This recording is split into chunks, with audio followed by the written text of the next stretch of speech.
And the Burning Channel is back, and today we are talking about Lake Mead. We are doing a Lake Mead update, and there is some rain and precipitation finally coming to the area, and we are going to start off at windy.com because they really need some precipitation. Not a weatherman, but I do like to look at the models to see, because rain and snow is what makes the lake fill up. We'll be watching to see what is going on in the next 10 days, and there is a lot to talk about here. Look at California before we start.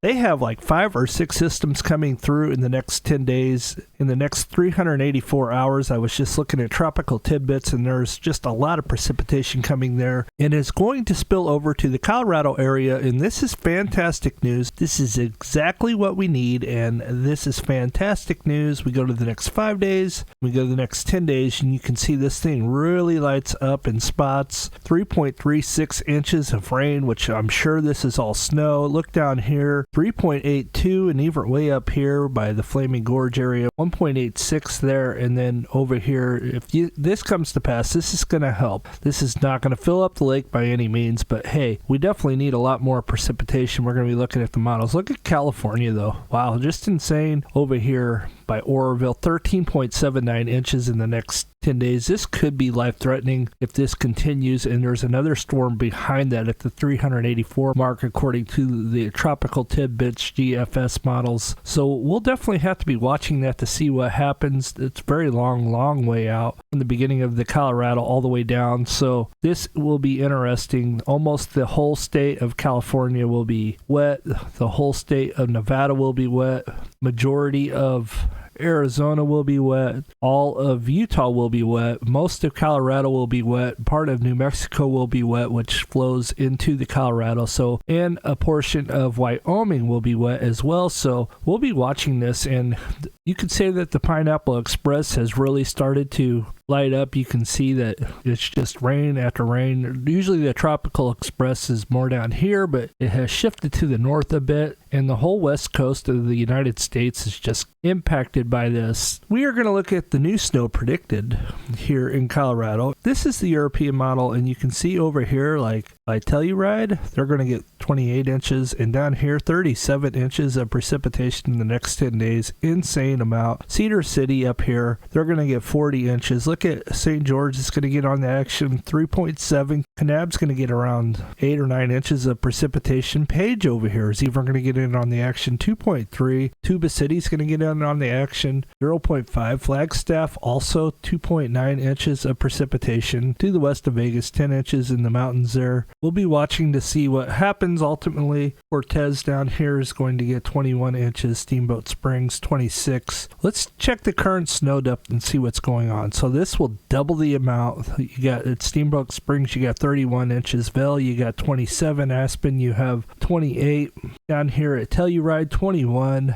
Montrose 8.6. Grand Junction over here even has 8 to 11 depending on where you live, and Page has very little. So we'll be watching this. Tuba City has none. Flagstaff has not even an inch of precipitation, so they don't even have an inch of snow, so that's not good. Green River here, very little, so they definitely need some. Let's go see what the current models are. Let's see what this snowpack is compared to the last several. Your average is the dotted line, and you can see that the current snowpack is right around average, 5.96, which isn't good, but it's better than below average. Like it was last year at this time, it was way below average. So this year we're at average. We were above average last time we looked. It has since topped off to average, so we definitely need a lot more. If I remember right, this was 2014 was a good year, and then also 2019 was a real good year. If you recall that the lake really come up quite a bit in 2019, so we definitely could use this again. Hopefully this snow will come to pass and it'll come way up and we'll be on a decent average. If we get a big bump like we did here in January of 2014, this could be a good indication what might come to pass. We definitely don't want a repeat of 2018. We definitely don't want a repeat of last year.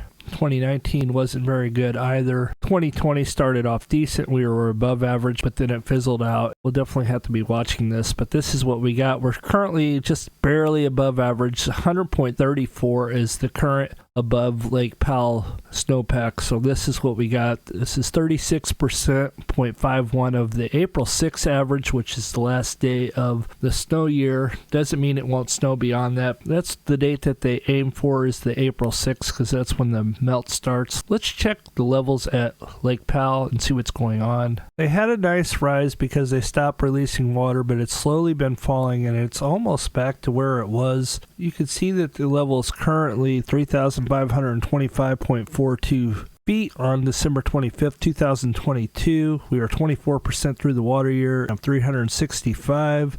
Powell was within 2 inches of this elevation on May 16, 2022. There are currently 1,811,325,327,548 gallons of water in Lake Powell. Lake Powell is 174.76 feet below full pool of an elevation of 3,700 by content. Lake Powell is 22.85% of full pool. Lake Powell is down 12.84 feet from 1 year ago. Lake Powell is at a low for the water year, which remember we're 87 days in, of 5.15 feet from the high. So the water year started up and it has dropped 5.15 feet since last year. Total releases so far for the year for this water year have been 1,423,705 acre feet. This is 18.98% of the minimum required of 7,500,000, and that is negotiable because last year they didn't even release 7 million acre feet last year, if I recall right. Lake Powell is down 1.71 feet over the last 14 measurements. You can see that it was all negative: 10, 18, 19, 12, 20, 18, 13, 14, 7, 10, 11, 12. No positives. Closest you got was Monday, December 12th, 0.02 feet was the changes. And now we go down to Lake Mead next. Lake Mead's current water level is 1,043.32 feet on Christmas Day. Lake Mead was last within 2 inches of this elevation on December 24th, 2022, the day before. Lake Mead's 175.28 feet below full pool of the elevation of 1,219.60. Total water releases for this year have been 1,493,798 acre feet. This is 16.60% of the minimum required of 9 million acre feet, and there's where your problem lies. This should be no more than 7 million acre feet, and they continue to release more than what they should. Lake Mead is down 21.65 feet from 1 year ago. Lake Mead is up 1.43 from the low water year, so the lake has come up slightly. In the past 14 days, Lake Mead is up 0.87 feet over the past 14 measurements. You only had 2 days of downfall on the 22nd, 0.01, and December 12th is 0.11 feet. Let's go down to Lake Havasu next. Lake Havasu water level 446.99 feet MSL Monday, December 26, 2022 at 7:30 a.m. The level is 1.99 feet above full pool of 445. Changes since yesterday, 0.25 feet. So that's all I have for today. Thank you guys for stopping by. I wanted to do a quick Lake Mead update. It's been quite a while, and not that I have forgotten or have not been looking, but there's been other things going on. Hope you guys had a great Christmas, and we will see you on the next one. God bless.